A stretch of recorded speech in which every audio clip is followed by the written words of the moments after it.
Hello. Today's video is centered on this concept of equitable monitoring.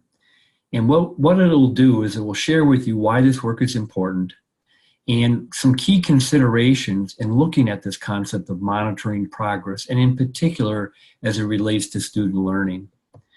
There really are two important considerations and goals for the overall workshop.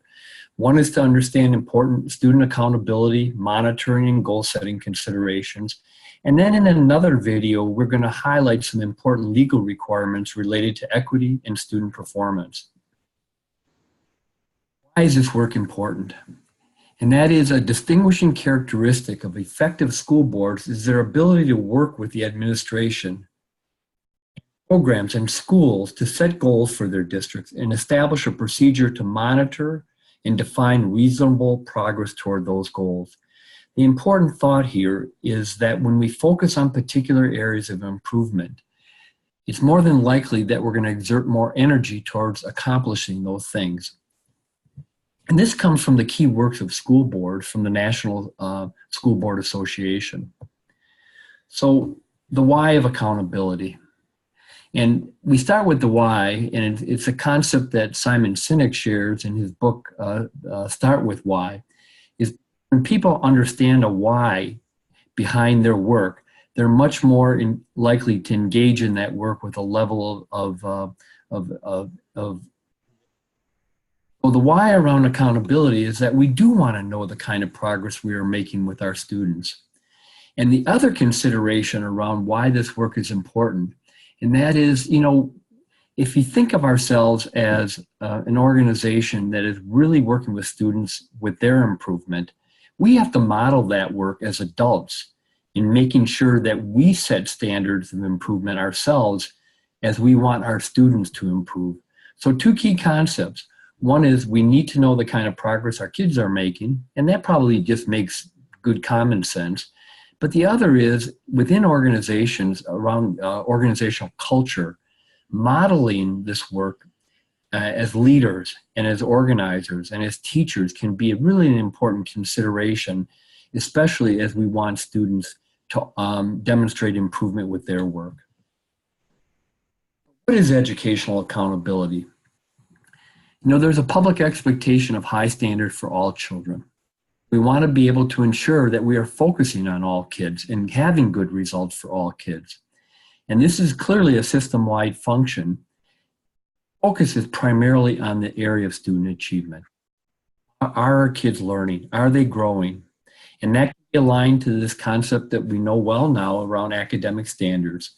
There's some other notions behind accountability, and that is for our public. And that is that we do want to be able to demonstrate transparency. Trust can build in schools, and trust can build in school districts when we're open with our decision making and we're open with our data and, around the progress of our kids. So transparency is critically important, especially as we strive to have good community support and we want to engage with the community. Everything we do is with the trust of the community, regardless of the type of program we have. And the whole idea of being able to demonstrate that, yes, we know how our kids are doing, and this is the measure, these are the measures that we are able to communicate with you, can be powerful in building that trust. And also it can create new ideas because there's opportunity for input from people and to be able to also receive constructive criticism. And as leaders and as program people and as teachers, it's really critically important that we're open to this constructive criticism because we know that there's always areas of improvement that can be made. And, we are at a certain level of being good with our work, but on behalf of the children we serve, there are always better places that we can go on their behalf. Again, referring back to the National School Board Association's work with their work called Key Works, they really frame this notion of accountability around transparent decision-making, community support, and a willingness to consider new ideas and constructive criticism. And you'll note with the key works, right in the center is the concept of student achievement.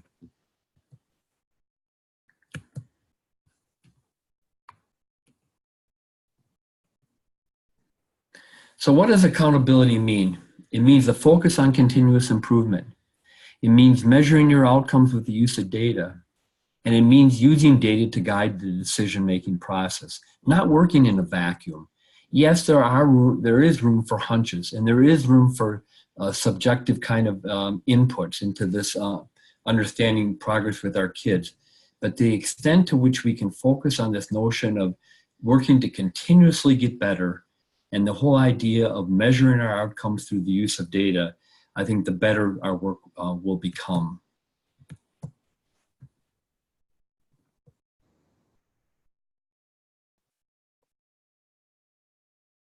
Here's a notion that I think is critically important that we think about as we think about this concept. And it's this concept that Richard Elmore from Harvard helps us understand a key concept called reciprocal accountability. So let me just review some of this with you. Accountability must be a reciprocal process. And what he goes on to say is, for every increment of performance that I demand from you, so if I'm the lead principal in a school, that which I demand, and I don't mean that in a negative way, but I demand from you as a teacher, I have an equal responsibility to provide you with the capacity to meet that expectation. And likewise, for every investment you make in my skill and knowledge, I, as the teacher, using that example, have a reciprocal responsibility to demonstrate some new increment in performance. This is the principle of reciprocity of accountability for capacity. Here's what I'm asserting here and for you to consider, because oftentimes we can think of this notion of accountability from a top-down lens. I think this helps us understand that, yes, we must hold ourselves accountable, and we must have measures for improvement. But if we're not providing the necessary support for people that are doing the work and helping them do this very difficult and challenging work called educating our children, that we are likely going to have accountability that isn't necessarily embraced or isn't necessarily meeting the needs of the staff that are working hard to demonstrate improvements in learning. So this notion of reciprocal accountability is one that needs to be put in this mix as we do this important work around ensuring good outcomes for our children. And a cautionary note, and we've heard this same kind of statement framed around student assessments, but it also applies to this notion of district accountability and school accountability. And that is, weighing a pig doesn't make it heavier. The whole notion of just having measures is important, but measures alone is insufficient. So here we offer 3 golden rules of measurement. There can be no measurement without recording. In other words, you have to keep track of the progress of your kids. And there can be no recording without analysis. So the whole idea of just collecting data without having a process of engaging the minds and hearts of all the people that are doing this important work for children through an analysis process is insufficient. And then third, there can be no analysis without action.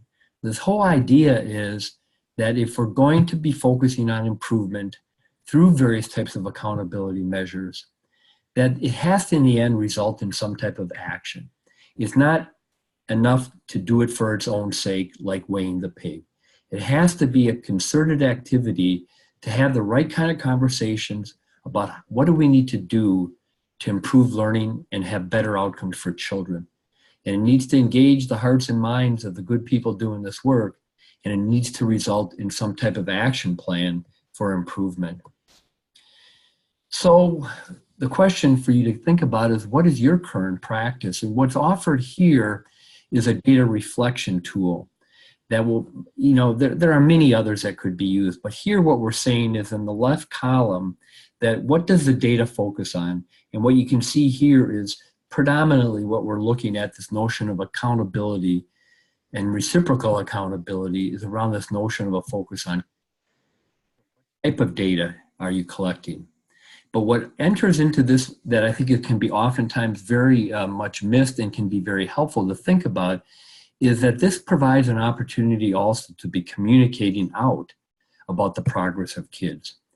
And so what is the communication that you want to think about in terms of the reports that you're collecting regarding the progress of your students, and using that example? And then what type of monitoring are you going to use? What will be that monitoring tool? How frequently will occur? And who will be engaged with that work? So this is offered just as one data reflection tool to help you center yourself on not only collecting data about the progress of young people that we serve, but also on the type of communication that you'll have regarding that progress. It's a simple tool. It's been designed purposely that way. So one of the things that you might want to think about is, what is that current practice that you have? And how frequently do you monitor the progress of your students? Who is responsible for collecting and analyzing and communicating the results? And how do you decide on the style, structure, and the format of the reports?